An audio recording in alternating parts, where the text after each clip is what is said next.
Hello everyone, I'm Kris. This is the controversial history of Mount Rushmore from Down the Rabbit Hole. I just did their video on the Great Wall of China, and so I thought I'd do this, the controversial history of Mount Rushmore. I've never been there. My sister has. Saw some pictures. I have a book about it, like a little pamphlet that you can get there. None of this is about me. I'm just, kind of would like to go there. Maybe. The controversial history of Mount Rushmore.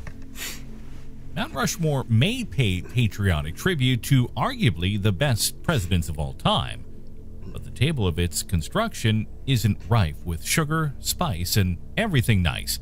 In fact, it's quite the opposite. It goes down in history as one of those things that requires great sacrifice to accomplish, even if that sacrifice is at the expense of others. So sit down and strap in as we take you on a ride through memory lane and the controversial construction of the national monument, Mount Rushmore. Was it Gustav Borglum? When Don Robinson first thought up his idea to create a mountain sculpture that would transcend time, he did it to bring more tourism to his state alone. That was the main goal, at least.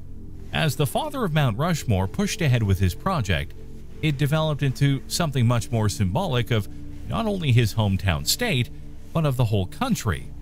In other words, he saw an opportunity to make a mark on the country for good and for future generations to come.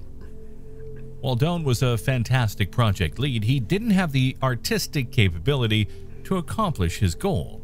That's when he reached out to artist and sculptor Gustav Borglum, who at the time was working on another monumental project at Stone Mountain, Georgia. The amazing work he was accomplishing there gave him the idea of Mount Rushmore. After they communicated, Gustav was well on board to be part of the project. Despite the increase in attention the project was getting, neither of the men knew how big the iconic monument would be for the country.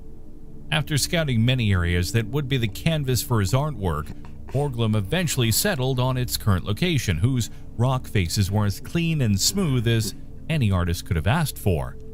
The mountain's composition of granite, which is extremely slow in the erosion process, helped solidify this monument for the ages to come.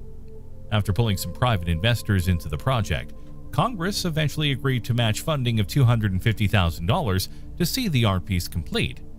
With everything in place, from money down to the materials used, the duo was ready to begin the sculpting process. Sculpting started in 1933, where it eventually became part of the National Park Service. Borglum did not like having government bodies oversee his work, but he chugged ahead either way. He poured blood, sweat, and tears into the project until he died in 1941. Left at the decision of the government entity in charge, it was deemed complete in October of 1941 and cost a whopping $1 million to finish.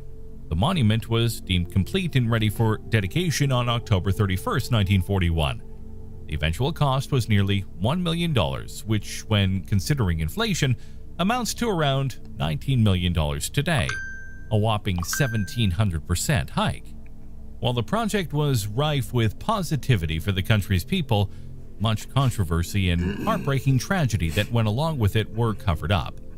Mount Rushmore might replicate the faces of the greatest presidents in U.S. history, but its construction and commissioning speak of very different ideals these very men stood up for and spoke out against. First off, the chosen spot was considered sacred Native American land, and they did not give authorization to the U.S. government to begin constructing, but they did so anyway. Before it became known as Mount Rushmore, the Lakota indigenous people called this once gorgeous natural formation Tunkasilla Sape Paha, otherwise known as the Six Grandfathers Mountain. It was a place for spiritual practice and serenity for the native people that once prowled the Great Plains. The mountain's location in the Black Hills was also significant. According to the tribe, the mountain that was stolen was the center of the universe. It was a place of spiritual worship and where three different tribes could meet, gather food and herbs, and be at one with one another. When Rushmore was complete, it tore the three tribes apart and any faith the Native American people held in the U.S. government, To them, the U.S. would come and steal whatever their heart desired, so as long as it furthered their agenda. In 1868, the U.S. government signed the Treaty of Laramie, which gave the Lakota people exclusive use of the Black Hills. Unfortunately, the U.S. broke the treaty with the construction of Mount Rushmore, and the indigenous people were powerless to fight back. The construction location was full of controversy and has brought many protests to its borders even today. Perhaps the most appalling secret of Mount Rushmore's construction lies within the artist himself, with ties connecting him to the Ku Klux Klan on his George project. This stealing of land and imposing of local values were all the more horrendous to those who knew. A professor at Iowa State University who has studied its construction and history extensively says it's clearly theft concerning the U.S.'s own laws. Apparently, the U.S. can break its own laws, so as long as it's for the benefit of the few in power. To be fair, Borglum quickly cut ties with the organization in Georgia before Mount Rushmore. He was an artist trying to get commissions. The one he had accepted in Georgia was by a KKK-run organization. According to the organization, they are the ones who fired Borglum for his offensive egotism and delusions of grandeur. Suppose terrible people like the KKK say things like that about a person. In that case, he is either really awful or acts against the organization's best efforts. The truth is a little hazy, and the proof that Borglum himself held these same ideas is lacking. After being fired, he destroyed the Stone Mountain models and fled the state, so the organization couldn't use his work any longer. This was when he jumped onto the Rushmore project. When Robinson finally pitched the idea to Borglum, those ideas of grandeur he had in the past suddenly came bursting from the surface once more. This was his chance to create his magnum opus, and he wasn't going to let anyone get in the way. Borglum had a different idea from Robinson's initial pitch of the piece.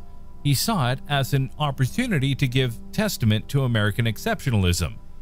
He was adamant that the art depicts presidents that have played a vital role in the country's expansion. Going through the list of perceived great people, the duo decided on the 4 presidents for particular reasons. First, George Washington would represent the country's birth. Second, Thomas Jefferson, who nearly doubled its size with the Louisiana Purchase, stood for its westward expansion and growth. Third, Theodore. I get Washington. I get Jefferson. I am not a big fan of Jefferson. Respect him, great politician, smart. I don't hold the slavery thing against him, because I don't hold slavery against Washington. You know, slavery was legal in their time, and so I go by those when I judge him. Hey, stop. When I judge him, I go by that standard. But Jefferson was just a sneaky little backstabbing bitch. And that's what I have a problem with. I love Roosevelt, Teddy. the overseer of the Panama Canal, was a symbol of economic prosperity. And I love Last Lincoln. but not least, Abraham Lincoln was selected for having fought to preserve a segregated nation at war with itself. These vital moments in time are considered some of the most outstanding achievements of American values. I gotta sneeze. Though the U.S. government officially labeled it complete, Borglum had tons of ideas yet to achieve. His vision was unfinished upon his death. His initial goal was to carve and blast away the mountain presidents down to their waists. It took 16 years to complete the faces and $1 million, so you can't imagine what the remainder of the project would have entailed. As the faces began to materialize on the mountain, the artist Borglum was running out of space and couldn't complete the torso as he imagined. Instead, he would think of something even better. A secret vault stored behind the faces. Did he make the faces too big then for what his scheme was going to be? Adjusting to the rocks, maybe he made the faces too big. So because of that, the rest of the body wasn't going to be as big if he made them smaller. I'm just saying. Set to house ancient artifacts of great power. In 1938, he began blasting out a 70-foot tunnel and vault systems into the mountain for his Hall of Records. The U.S. government was unaware of its construction at first. This was by design of Borglum. You see, for 16 years, the government tried to control his art piece, trying to cut down cost and scale. The artist wouldn't have that, so upon his death, he saw an opportunity to cancel the rest of the project. It still stands as one of the most extraordinary sculptures of all time. Remember, it is essential to separate art from the artist. In other words, the work an artist produces doesn't necessarily represent the ideas presented. When Borglum died in 1941, his son Lincoln took over the project and wrapped it up as best as he could. He says of his father, "There will never be another one like him, even me. I could never produce the quality of work my father has." After the vault and tunnels were complete, Lincoln told the government the project was completed. The tunnel that Borglum and his son had constructed sat empty for decades. Then in 1998, the National Park Service placed a titanium vault on the floor, filling it with information on Mount Rushmore, the presidents whose faces were carved there, and the U.S. history behind it. Too bad they forgot to mention many of the tragedies and dark issues surrounding it. When you try to keep something a secret, it always leaves room for the why. If you give people the knowledge they desire right away, there is typically no question in motives. Because so much of its construction was shrouded in secrecy, it has to this day been subject to conspiracy and paranormal theory.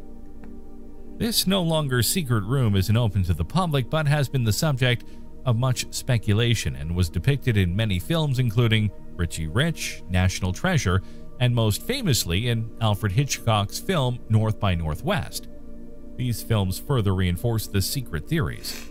When Hitchcock asked the NPS to record for his film, they agreed, but only under particular conditions. It wouldn't be the backdrop of any violent scenes. The government was seemingly trying to evade any sort of attribution of violence with the monument, and that no actors would scale the faces at any point during filming. Hitchcock, being Hitchcock, partially kept his promise. For the sake of the film, he did whatever he wanted. He shot the film's violent final chase scene on a scaled replica, so realistic that viewers believed it was filmed at Mount Rushmore, and still brought the ire from the NPS back onto Hitchcock and the studio. The studio had no case, and the film was released as it was. In the decades since its first construction, the memorial and its surrounding naturescape have served as a flashpoint for the treatment of Native Americans throughout the country. The protests that ensue today aren't to have it deconstructed or demolished. Instead, the indigenous people just want their story told, and told correctly. Sure, it may have been a dark period of U.S. history, but we learn from our mistakes by reviewing them, not by dusting them under the rug. Tell the tale as it is. Sure, the facts of the presidents who are up there contributed to the country's expansion, but let's not forget the indigenous people from whom it was taken. Their stories are more vital to this country's formation than many celebratory holidays that citizens enjoy off work today. Why have their tales been cut from the history books? While they ignored the great things the Native Americans did, the NPS also ignored these presidents' heinous things to forever solidify their faces on the mountains. Roosevelt, for example, saw the dismantling of Indian Territory in Oklahoma. Washington and Jefferson both owned slaves. Yet despite these horrible attributes of these supposed great men, they refused to tell of those tales. They did. Again, it was legal in that time. So I wouldn't say supposed great men. They were. It's just that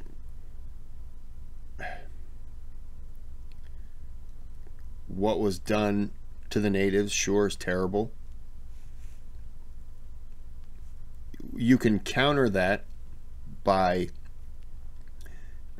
simply allowing the Park Service to relinquish control to the Black Hills inhabitants, the natives that live there, and all the money that is, the revenue, you make an agreement, all the revenue generated by, I don't know if it costs to go there, ticket sales or whatever, to be able to see it and everything like that, charge maybe $5. That money goes to the natives that would control that territory, because I think they do own the area now, or I am wrong. I thought they did.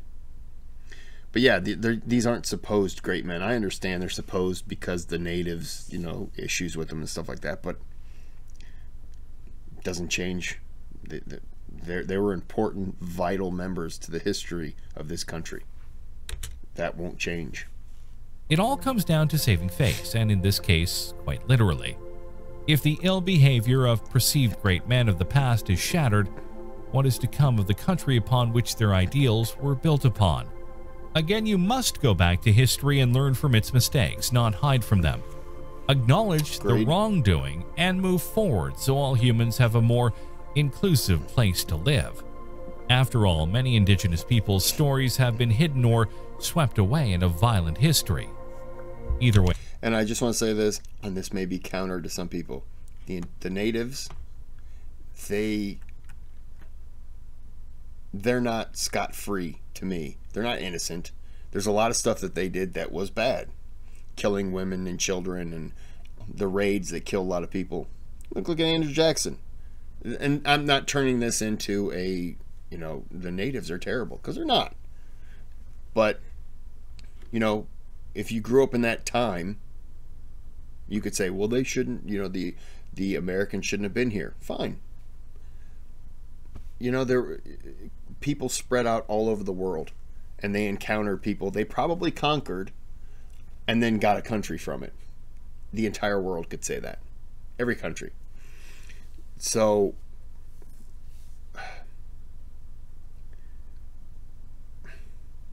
when it comes to the natives and all that, you know, I like I was saying about Andrew Jackson, someone like him grew up with the potential of being killed by them. So that would affect your thoughts and your behavior towards them. Not saying it's right, not saying it's wrong. But if you're constantly attacked by someone, you're probably not going to view them favorably. That's all I'm saying. And they probably didn't view the colonists as this. I'm not trying to deter it into that discussion. I'm just, as Americans, we should all look at Mount Rushmore and wonder what we can do to make it a better place to visit for all citizens of this new America. Give the money directly to the local, the native tribe there, or native tribes. That way they can profit off of it. That is not going to correct it, but, you know, something. To hold on to ideals of the past despite revelatory wrongdoing is human regression, not progression. As you all know, humans can only walk through time in one direction, forward. As you can see, Mount Rushmore, though brilliant in its form and construction, is shrouded in dark tales and mystery. It's proof to not take anyone's word for anything, and that in-depth research should be conducted individually to form your own ideas. The entities that control these monuments have forever tried to hide the dark history that resulted in its construction, but it can't erase it. So open your eyes and try to see the world for what it is and what it can become with a bit of knowledge and application. If you enjoyed the video, smash. I enjoyed the video.